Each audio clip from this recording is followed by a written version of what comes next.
Hello everyone, this is PiePusher11, and I will be doing a tutorial for speedrunning Pikmin. There's only one real category in speedrunning this game, and that would be all parts. So, most speedruns of higher level players that you'll see will be an 8-day run. To start out, for a beginner's route, I would recommend just learning a 9-day run, so that is what I'll be going over in this tutorial.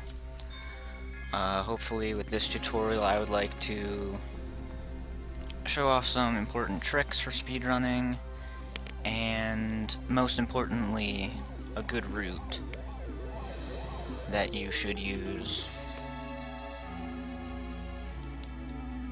Maybe not the best route, but a good route to start out with.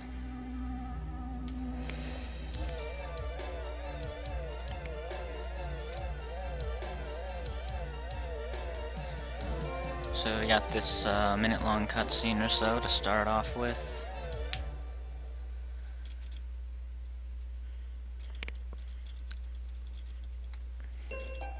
And let's get right into the game. To start off, scrolling through text in this game, you want to you first press B to load all the text on the screen at once, and then press A. So you mash B then A, B then A, B then A, and it scrolls through text really fast. So to start off, just the red onion's pretty much straight up and right. You can change the camera if you feel like it. However you want, it doesn't just... or up and left, I'm sorry. Walk up and left, change the camera to go, make it go straight up if you want. Now, you're going to want to punch out these flowers while the Pikmin is growing. It just saves a little bit of time. It is faster to grab the pellet on the right than on the left. It is just a tiny bit closer to the onion, so you want to grab that one first.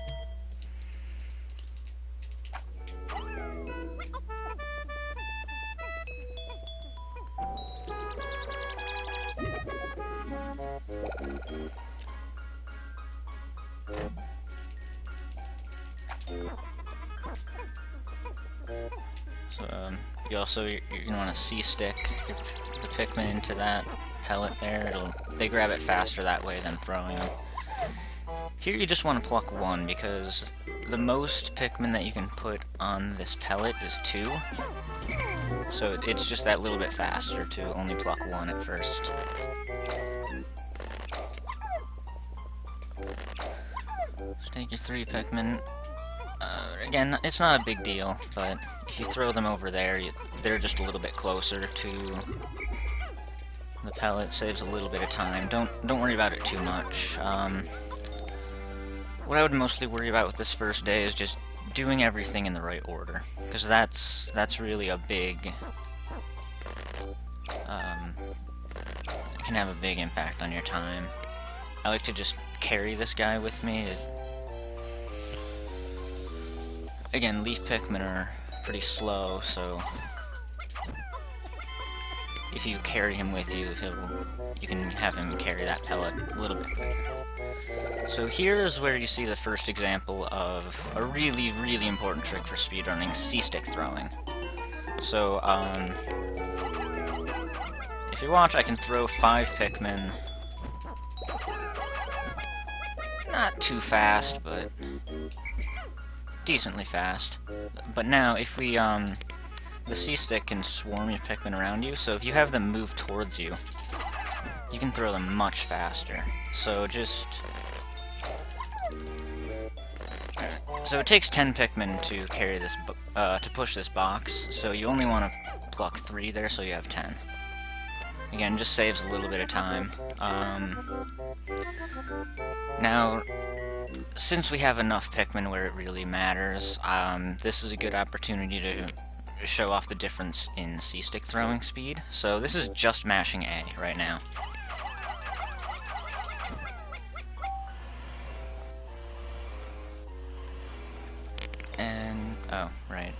cutscene. Forgot about that.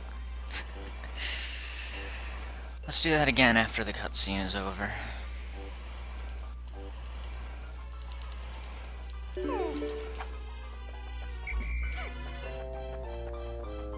So, here's regular throwing, just mashing A. And now here is C-stick throwing. I am holding the C-stick. I think about it like I'm moving the Pikmin. So I'm moving from the Pikmin towards Olimar, so I'm holding down right on the C-stick. As you see, it's much faster. So anytime you're throwing more than, like, 2, maybe 3 Pikmin, you should always be C-stick throwing. So you want to put 1 on this pellet, 2 on this one back here, 2 on this one, and then 5 on this pellet here. And again, notice I C-stick through those 5.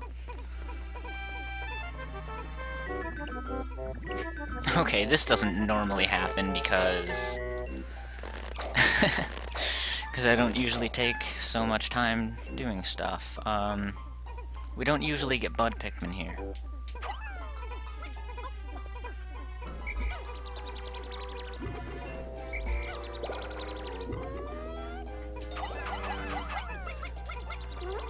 These 5 to speed up the 1 pellet, and then leave 1 Pikmin here. That's a very minor time saver, but it saved a little bit of time nonetheless.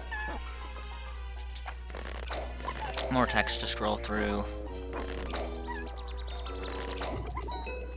And for plucking Pikmin, it is actually faster to mash A and have him walk automatically to the Pikmin. The animation of plucking itself is a little bit faster that way.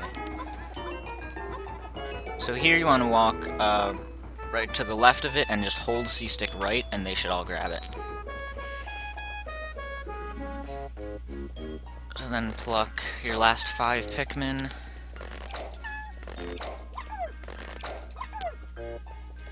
And have them help out with the engine. Again, C-stick throwing. Okay, from now on I'm just going to assume that you know I'm C-stick throwing, and I'm not going to mention it anymore. So just get those Pikmin to speed up the engine as quick as possible. And that's it for day 1. I would say a good time to shoot for is sub 6:30 by the time you get the engine back. I usually get 6:20 or lower, but again, we're talking about a matter of seconds, so impact sight is the last thing you should worry about optimizing, I would say. Again, a big thing about running Pikmin is making sure that you get everything you want to do done by the end of the day. This goes for later days. Day 1, obviously, you're gonna grow 25 Pikmin. You're gonna get that 1 part, and that's it.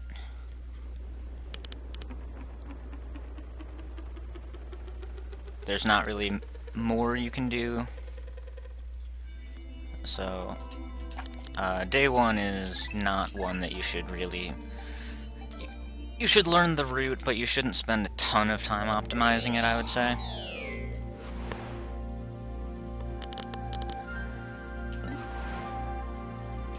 So just feel free to look over that video again to see the order of things. Actually, you know what, I'm just gonna go through day 1 again, quickly. How it should look in a speedrun. This shouldn't take too long, I hope.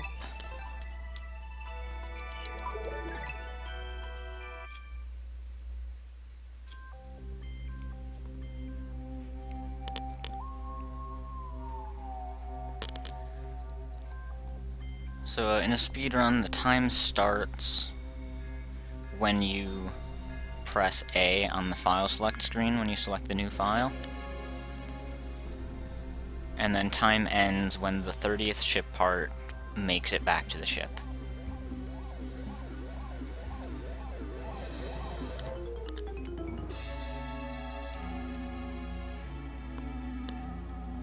So, gotta deal with this minute and a half cutscene. It's just something you get used to. It's at the start of every run. Most games seem to have a little bit of time before an actual gameplay, just some kind of intro cutscene. I think like 1 minute isn't too bad if you ask me.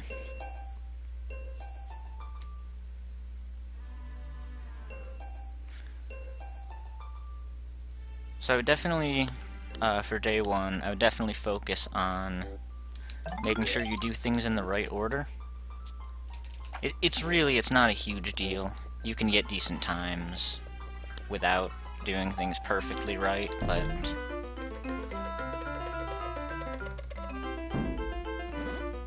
it's a really short day, so you really should learn how to do it the perfectly. At least route-wise.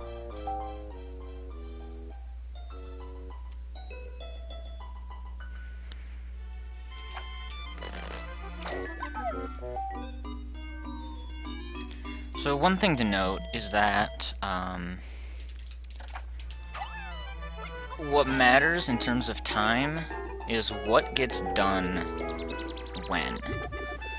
For example, this pellet right here, it doesn't matter how quickly it gets back, because no matter what, I'm going to be waiting around for these guys to grow. So that's why it matters that I get the faster one first. We're talking a matter of seconds here, so it's not a big deal.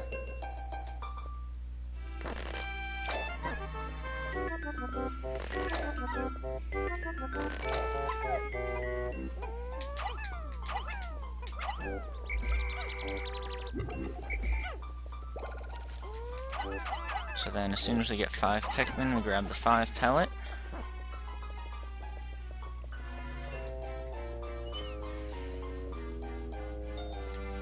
Wait for these guys to grow, and then I'm gonna get that 1 pellet up on the mountain there. I like to do a little fling right here. Saves a little bit of time. Yeah, so, if you didn't know, touching Pikmin also calls them back to you instead of just whistling them. That'll actually be pretty important with Bomb Rock Pikmin. We'll talk about that when we get there.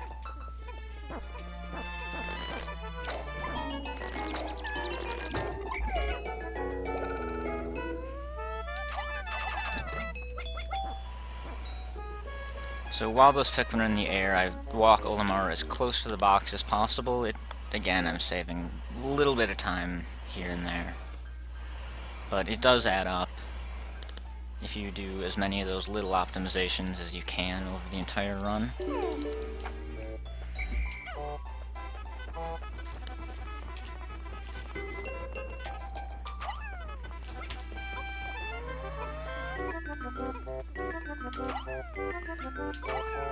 So far throwing can be is pretty important too.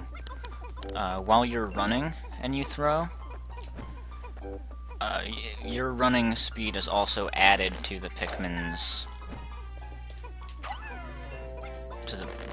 the speed of the Pikmin that you're throwing. So if I just move a little bit and then throw, he goes pretty far compared to where he would go if I was standing still. So you want to get really familiar with exactly how far your Pikmin are going to go from a far throw.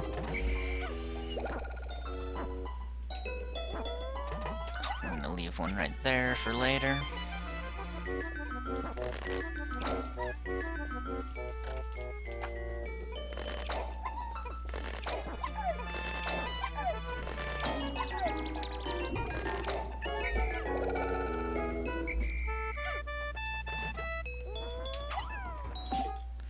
So this cutscene here, the cutscene with the engine, it activates when a Pikmin or Olimar gets close to it. So if you far throw a Pikmin to it, you can start that cutscene just that little bit sooner. And here we got really bad luck. The Pikmin decided to not grab it. The engine, for some reason, it's nothing you can really do about it. So that's what a good impact site day 1 should look like.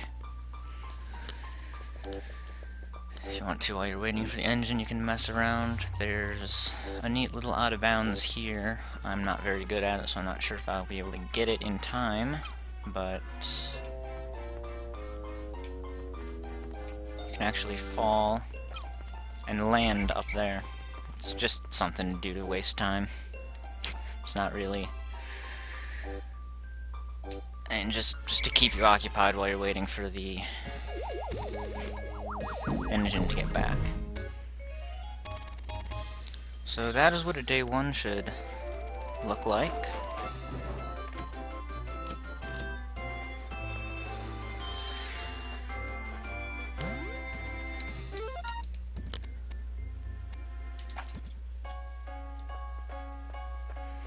If you can't do it that smoothly, don't worry about it. It's gonna be a matter of seconds anyway. It's not a big deal. Don't worry about it.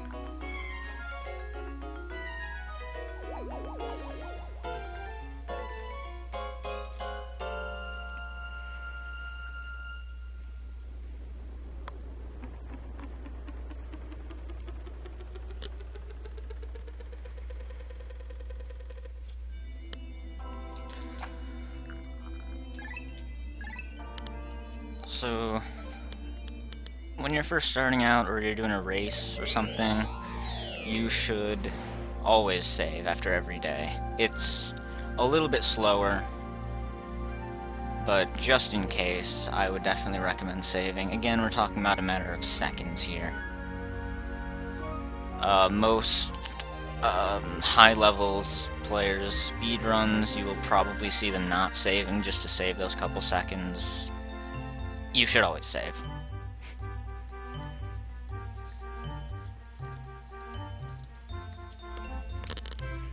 So that's Impact Site. The next part will be Forest of Hope, Day 2.